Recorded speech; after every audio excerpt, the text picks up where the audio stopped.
Assalamualaikum warahmatullahi wabarakatuh. Saya Noni Coriana Mustalifadi, kelas 10 IPS. Isra secara bahasa berasal dari kata saro, bermakna perjalanan di malam hari. Adapun secara istilah Isra adalah perjalanan Rasulullah Shallallahu Alaihi Wasallam bersama Jibril dari Mekkah ke Baitul Maqdis atau Palestina berdasarkan firman Allah Subhanalladzi asra bi 'abdihi lailan minal masjidil haram illa masjidil aqsa. Maha suci Allah yang telah memperjalankan hambanya pada suatu malam dari Al-Masjidil Haram ke Al-Masjidil Aqsa. Al-Isra ayat 1. Mi'raj secara bahasa adalah suatu alat yang dipakai untuk naik. Adapun secara istilah, Mi'raj bermakna tangga khusus yang digunakan oleh Nabi Shallallahu Alaihi Wasallam untuk naik dari bumi menuju ke atas langit berdasarkan firman Allah dalam surat An-Najm ayat 1-18. Isra adalah perjalanan darat malam hari yang diatur oleh Allah untuk Nabi Muhammad dari Masjidil Haram di Mekkah menuju Masjidil Aqsa di Palestina. Adapun Mi'raj adalah perjalanan berikutnya dari Masjidil Aqsa naik ke langit tertinggi yang belum pernah dicapai oleh manusia sebelumnya. Bahkan hingga ke Sidratul Muntaha. Kebenaran Isra dan Mi'raj. Peristiwa Isra dan Mi'raj adalah mukjizat besar dan merupakan kebenaran yang wajib diimani, bahkan menjadi bagian dari akidah Al-Sunnah wal Jamaah, sebagaimana ditunjukkan oleh Al-Quran dalam surat Al-Isra 1 dan surat An-Najm 13-14, hadis-hadis yang mutawatir dalam Sahih Bukhari, Sahih Muslim, dan lainnya, dan ijma ulama Islam, maka wajib bagi seorang mukmin untuk mengimaninya. Berikut peristiwa-peristiwa yang terjadi padanya. Kemudian tidak membenturkan teori-teori logika yang belum pasti kebenarannya, pun dalam menelaahnya harus didasarkan pada hadis-hadis yang sahih, sebagaimana diantaranya telah dibukukan secara khusus oleh Syekh Albani, sembari mewaspadai hadis-hadis batil dan dusta sebagaimana yang laris dalam sebagian buku. Berawal dengan pencucian hati malam itu, Nabi sedang berbaring di antara Hamzah dan Ja'far, antara tidur dan terjaga, ketika beliau dijemput dan dibawa ke sumur Zam-Zam. Lalu Jibril membelah dadanya dari leher hingga bagian bawah perut dan mengeluarkan hatinya.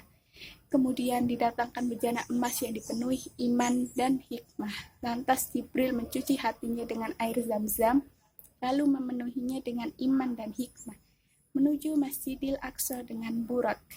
Rasulullah bersabda, "Kemudian aku diberikan burak, yaitu kendaraan lebih kecil dari bakhal, lebih besar dari keledai, berwarna putih dengan punggung panjang membentang langkahnya sejauh pandangannya. Bertali kekang dan berpelana, burak itu awalnya tidak bertanduk.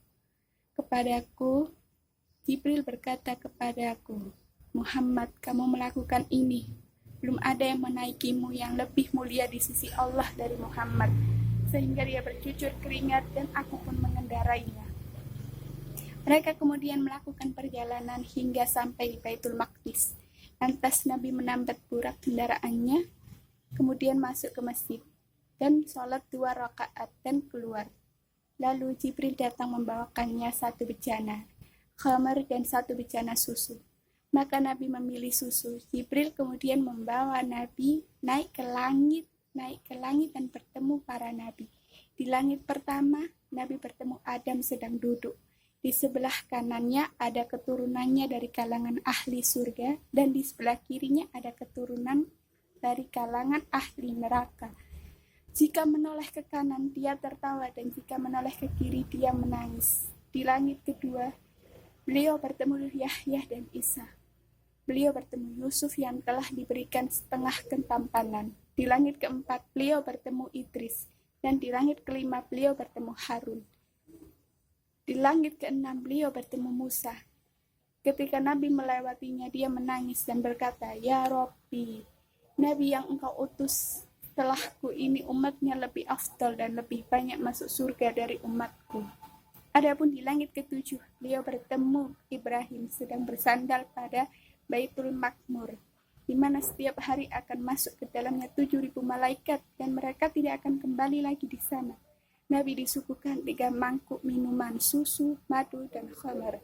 Maka Nabi mengambil mangkuk yang berisikan susu lalu meminumnya Sidratul Muntaha.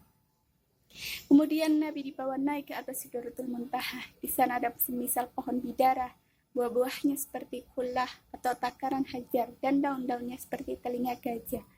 Padanya lah terhenti apa yang naik dari bawahnya, dan padanya pula terhenti apa yang turun dari atasnya. Hingga diambil di sana, tak kala Sidratul Muntaha itu diliputi oleh suatu cahaya. Tidak ada makhluk Allah yang mampu menggambarkan keindahannya. Di saat itulah Nabi melihat Jibril dalam wujud aslinya. Kata Nabi, aku melihat Jibril dengan 600 sayap, dari bulu-bulunya terpancar warna-warni, permata dan batu mulia dengan pakaian sutra berwarna hijau menutupi ufuk ke surga dan ke neraka. Nabi bersabda, kemudian aku dibawa masuk ke dalam surga. Di sana terdapat kubah-kubah permata, tanahnya dari misik.